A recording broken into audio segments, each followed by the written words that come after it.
Brasil é o país dos ineditismos, né? Então a primeira SAF tomou um pé na bunda foi no Vasco. O Atlético Mineiro, o presidente do clube comprou dele mesmo, né? A turma lá que comandava o clube criou uma SAF e comprou dele mesmo, né? E está aí mergulhado em dívidas, né?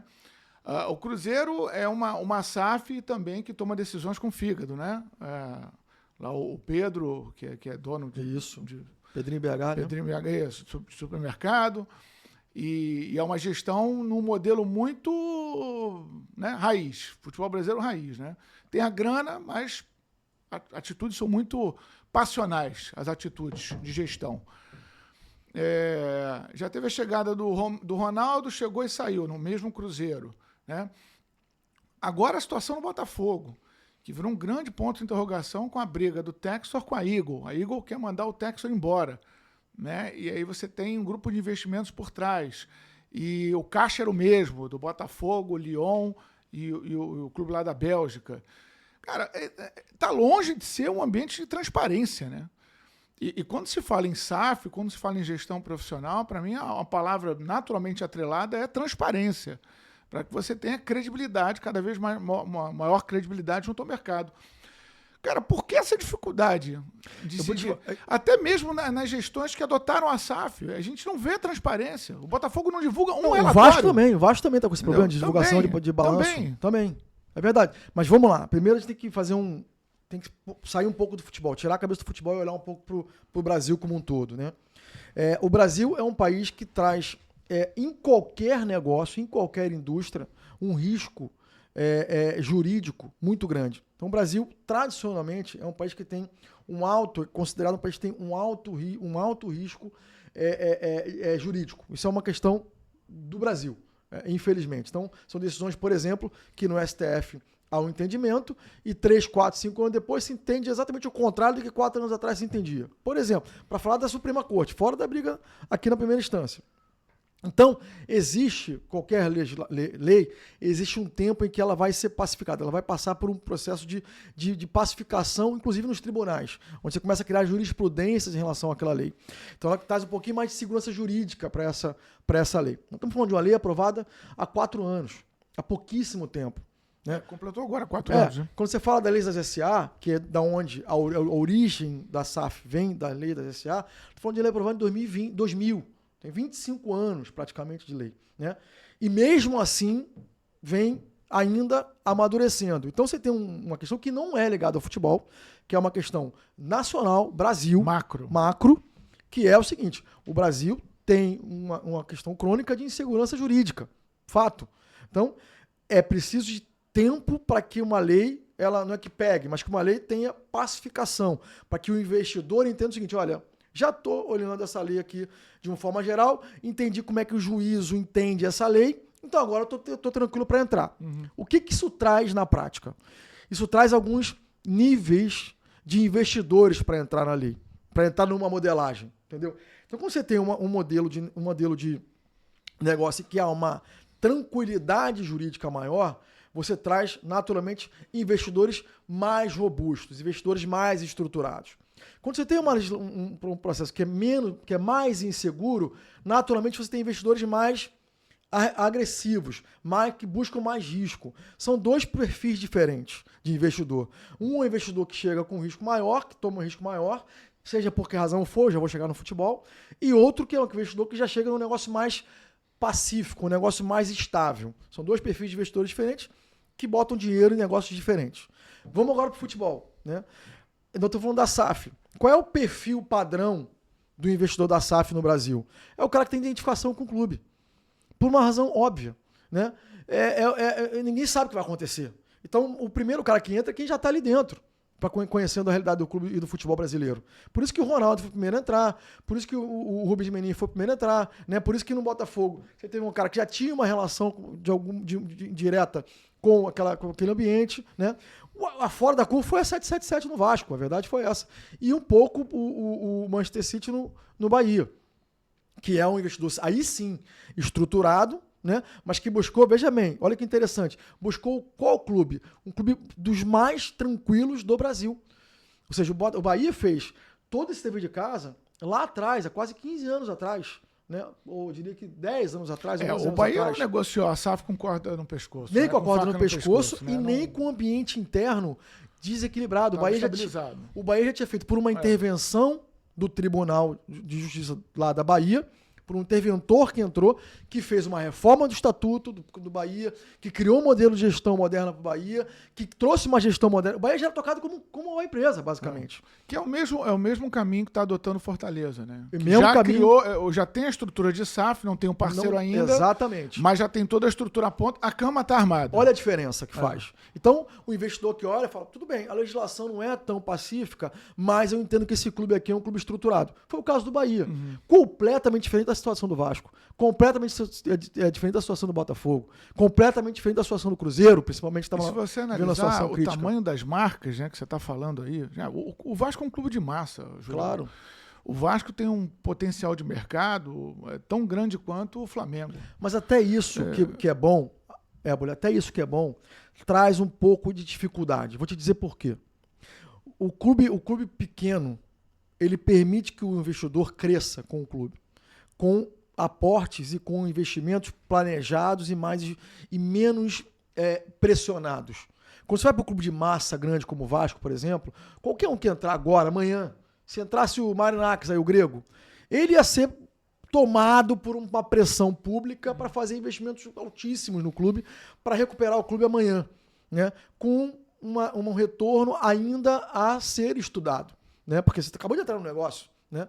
Então, Ali seria mais um investidor que a gente, né, eu não sei, qual a tua visão a respeito do grego? não, eu vejo que o histórico dele é positivo. Vamos olhar o histórico. Não vou fazer nenhuma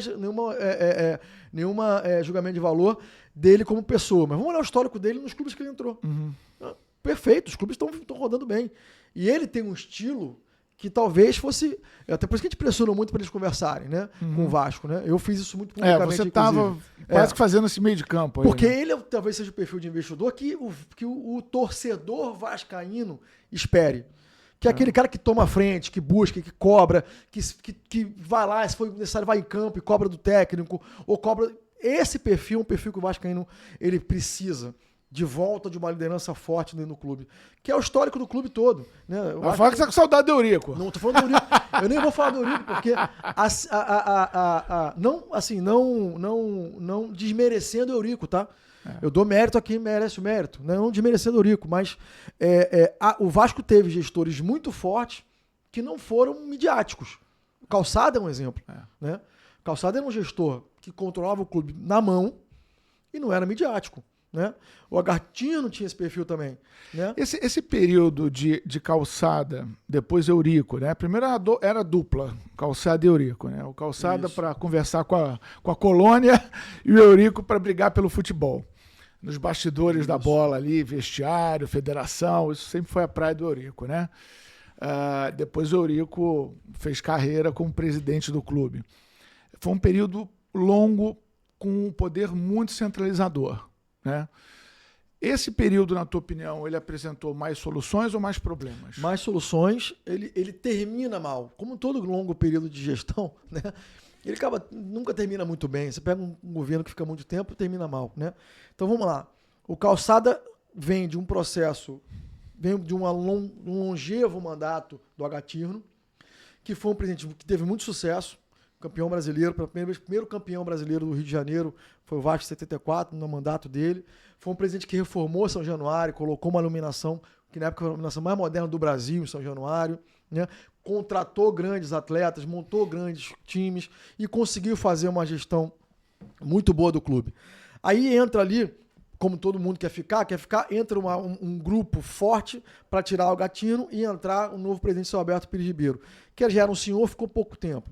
Calçado então assume a presidência ali como alguém pacificado e o Eurico entra como um jovem promissor na época para pacificar o clube. Ele vinha como oposição ao Calçada para pacificar o clube e fazer com que o clube rodasse naquilo que se entendia que era um momento de união e de fortalecimento do Vasco. Perfeito, foi o momento mais auspicioso da história do Vasco em termos de esportivo. Nós ganhamos vários títulos, não precisamos aqui enumerar todos, mas ganhamos estou falando de 83 mais ou menos, até 2000.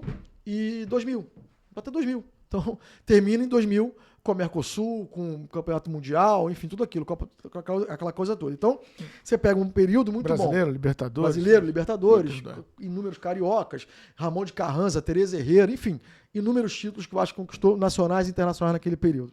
Né? O último clube a jogar melhor do que o clube europeu numa final de campeonato mundial, o Vasco contra o Real Madrid. Isso é pacífico, olhando tecnicamente, sem clubismo. O Vasco, de fato, foi o último clube latino-americano, sul-americano, a jogar contra o clube europeu melhor, com condições de verdade de ganhar numa final. Então, era um Vasco, de fato, muito promissor. Aí vem uma parceria à frente do seu tempo, que era a parceria do Nations Bank e Bank of America naquela época, que seria uma parceria que era novidade no mundo, não era no Brasil. Era algo novo no mundo, no futebol mundial. O Vasco ia inovar ali de uma forma única. Mas encontrou uma relação muito difícil com o Eurico. E aí entra o associativo. E aí entra os problemas que a gente está falando aqui agora, né?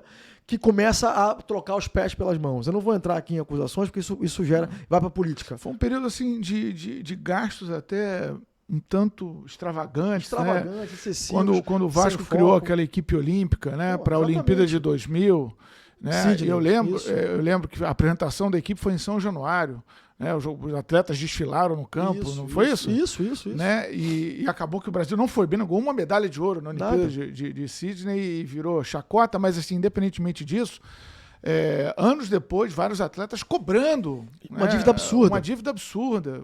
Claro. Referente a um dinheiro que eles não receberam.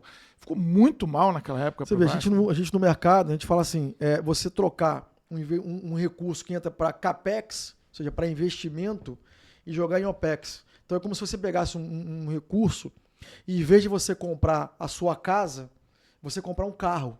Entendeu? É mais ou menos isso. Casa é um bem que só valoriza e te dá segurança, né? E carro é o contrário, não dá segurança nenhuma e só desvaloriza, é só custo, né? Então, eu acho que o que o Eurico fez naquele momento foi isso. Essa época, Júlio, não foi aquela época da onda de Hicks Mills também entrou? Começou esse movimento no Brasil. O Kia Jorabichiano no Corinthians, aí o Nations Bank veio nessa leva também. O Parmalat com o Palmeiras. Parmalat com o Palmeiras, exatamente. Foi uma onda desse tipo de investidor. Que era um momento muito bom pro futebol brasileiro. Se aquilo tivesse... Aí entra a segurança jurídica do Brasil. Se naquele momento nós estivéssemos preparados para receber esse movimento que acontecia naquele momento, o futebol brasileiro hoje seria outro. Estou falando de 30 anos atrás, né? Ou mais, 30 e poucos anos atrás, né? 30 e pouquinho, né? Palmeiras, estou falando de 94, né? Não é. Pula ali, Início da década de 90, né? Então, quer dizer, era um movimento que, se acontecesse ali, nós estaríamos falando de outro futebol. E no caso do Vasco, em específico, se o recurso colocado naquela loucura de projeto olímpico tivesse sido investido, por exemplo, num centro de treinamento do tamanho que o Vasco precisa e não tem até hoje, né? Você teria hoje um Vasco completamente diferente. O Vasco é um dos poucos clubes grandes do Brasil que não tem um centro de treinamento à altura da sua história, do seu futebol. A modernização do São Januário além de não São Januário, acontece, né? Não vou entrar em São Januário, estou falando do que eu chamo de área de P&D do clube, sim, né? Claro, de pesquisa e desenvolvimento, que é a base, sim. que é onde você cria, é a fábrica, né? Porra. É inevitável a gente citar novamente a evolução do Flamengo. Ou do Fluminense. Sim, mas o CT que o Flamengo apresenta hoje é um CT de referência internacional. Claro. E ficou roendo o osso durante alguns anos. Mas para falar do Flamengo, vamos lá. Olha só. Vamos falar, por exemplo, do Atlético Mineiro, Estádio do Galo. Sim. Vamos falar do Cruzeiro, Toca da Raposa. Atlético Paranaense. Vamos falar do Atlético Paranaense. Né? Vamos falar de Fluminense, por exemplo. Né? Não, hoje é o básico, né? Então, assim, é o básico. Aí, isso é um grande CT, é o básico. E hoje faz muita diferença. Então, hoje, quando você tem um elenco, por exemplo, como o nosso, né?